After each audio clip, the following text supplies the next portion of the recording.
Hola, mi nombre es Marta Valeria Garciglia Paniagua, curso el octavo semestre en la carrera de Contador Público. El tema de hoy es el sistema financiero mexicano. En 1864 se inicia la Banca de México. En 1875 surge la Banca de San Eleula y al poco tiempo la Banca de Hidalgo. En 1881, cuando baja la presidencia de Manuel González, se funda el Banco Nacional Mexicano con el capital de Banco Franco Egipto con sede en el país. En 1883, Eduardo Lenfer obtiene concesión para el Banco Mercantil, Agrícola e Hipotecario y nuevamente en el de Chihuahua. Se establece en ese año el Banco Minero, el Banco de Chihuahua y el Banco Mexicano de Chihuahua. En 1888 se establece otros bancos, entre ellos dos de emisión en el estado de Yucatán y en algunos más en el país. En 1990 fue fallido el intento de las diversidades en sus términos y sus cláusulas.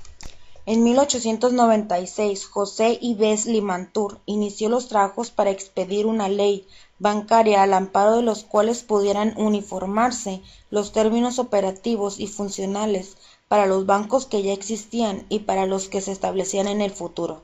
En 1897 completó 3 modelos bancarios, los cuales el Banco de Emisión, bancos de depósito y de descuento en facultad para emitir billetes, bancos hipotecarios y bancos de refacción. En 1910, la estructura bancaria de México habían 24 bancos la emisión, en los cuales se establecían el Banco Nacional de México y el Banco de Londres, que eran los únicos cuyos billetes podrían circular en todo territorio nacional. Para la primera etapa, paréntesis revolucionario, el régimen de Huerta impuso préstamos forzosos, a los cuales a los bancos locales. En este orden sobresalieron 2 de ellos, de los impuestos de los bancos, en 1913 por un saldo total de 18.2 millones de pesos, en 1914 por un poco más de 41 millones de pesos. En 1915, los bancos locales otorgaron créditos al gobierno del usurpador Huerta por un total de casi 64 millones de pesos, culminando así la primera etapa. En 1916, el gobierno declaró ilegales la existencia de esas instituciones y decretó que deberían de cubrir con un metálico la totalidad de sus billetes en circulación. En 1917 sucede lo inevitable. El gobierno de Venustiano Carranza recurre a la incautación y al crédito forzoso con los bancos, arrebatándole la totalidad de sus reservas metálicas. En 1919 anuncian que algunos de los bancos incautados podrían reanudarse sus negocios en el futuro. Para la etapa 2, el periodo reconstructivo. En 1920, el periodo de incautación continuó hasta el epílogo del carrancismo, sin que este lapso se pudiera consumar la liquidación de los bancos. En 1921, la administración encabezada por el presidente Álvaro Obregón decretó que los antiguos bancos de emisión serían devueltos a sus propietarios y podrían reanudar sus actividades en breve. En 1924, el régimen del presidente Plutarco Elías Calles prosiguió con las rehabilitaciones y el desarrollo bancario del país. En 1925 se funda el Banco de México, al sustentarse las bases jurídicas para el establecimiento. En 1926 se promulgó una nueva ley de bancos en la que, de acuerdo con el esquema de especialización, se afinó las clasificaciones de las instituciones de crédito del país. En 1932 se creó la figura de Institución Nacional de Crédito, que fue el origen legal de la llamada posteriormente la Banca de Desarrollo. Para el inicio de la etapa 3, el modelo imaginado. En 1940, el total de las instituciones de crédito privadas en México se elevó del 51 al 87. El 70% eran bancos de depósito y de descuento.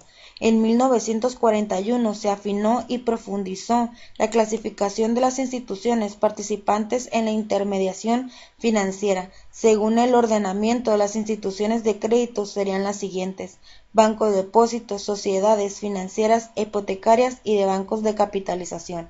En 1945, 36 sociedades financieras que habían en 1941, su número fue más su duplicación para llegar a 44, o sea que ese sector aumentó en 130% en el transcurso de la etapa de entre 4 años. Para la etapa número 4, la formación de los grupos financieros. En 1958, las autoridades decidieron incluir a las sociedades financieras en el régimen del depósito obligatorio o encaje legal. En 1974, las autoridades anunciaron que hasta esos momentos habían sido reconocidas oficialmente la conformación de 15 grupos financieros. Entre los 15 grupos financieros reconocidos oficialmente hacia finales de 1974 salieron las formaciones alrededor de los siguientes bancos: Banco Nacional de México, Banco de Londres, Banco Comercial Mexicano, Banco del País, Bancos Industriales y Comerciales y bancos internacionales. Para la quinta etapa, avance de la banca múltiple. La existencia de los grupos financieros de la otra gran reforma adoptado en México en la materia de banca durante la década de los 70 fue la creada llamada banca múltiple. En 1976 se inició el proceso de fusión y la creación de las nuevas bancas múltiples. En 1977 estas son las bancas que iniciaron como bancas múltiples en esta etapa: Comermex, Banamex, Internacional, Atlántico, Serfín y Bancomer. En 1978, al amparo de esos marcos legales, procedió la conformación de las bancas múltiples. En 1980, el ciclo de los bancos múltiples en créditos fueron los siguientes: Multibancos, Mercantil de México, Banpacífico, Banca Promex, Banco de Crédito y Servicios y Unibanco. Para la etapa 6, la expropiación bancaria, el decreto expropiatorio correspondiente al presidente José López Portillo expropió a las bancas privadas por las siguientes razones. Las bancas privadas habían obtenido ganancias excesivas a las prestaciones de un servicio público considerado. En 1981, la crisis económica que se había padecido, la contratación de los mercados externos para la producción de exportación en México y el encarecimiento y el menor disponibilidad de crédito externo. En 1982, una vez consumada la expropiación de los bancos, se implicaron y estuvieron vigentes. Etapa 7. Reorganización de la banca estatizada. El presidente Miguel de la Madrid, en 1982 a 1988, la expropiación de la banca abrió la oportunidad para realizar la estructura del sistema financiero. Este proyecto implicó la conclusión de 3 etapas. En 1983 se publicaron los 8 tramos de indemnizaciones. A pesar del contexto de la crisis económica, prevaleció hasta el fin del sexenio. En 1985 se concluyó la indemnización de los exaccionistas de las bancas. En 1988 la captación bancaria creció al términos reales de 4.3% en un promedio anual. Etapa 8. Desincorporación de la banca. El proceso de reducción del tamaño del sector paraestatal se inició durante el sexenio de Miguel de la Madrid.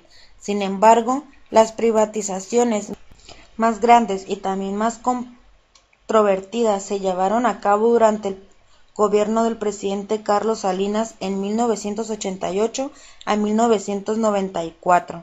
En 1989 se aplicó la privatización de la banca comercial. En 1991 se llevó a cabo el proceso de venta de las 18 instituciones de crédito que se privatizaron. En 1992, la última banca que se privatizó fue la banca de Bansen. En 1994 detonó a finales de este año que fueron intervenidas por las autoridades incluso antes de que tuvieran lugar a la devaluación. En 1995 y 96, durante esta época, el programa de capitalización con compras de cartera se puso en ejecución. En 1997 terminó de los acuerdos correspondientes a las compras finalizaron. En el 2000, BBU adquirió en definitiva Bancomer. A 2001, la Comisión Nacional Bancaria y de Valores acordaron la intervención de una institución por cada año.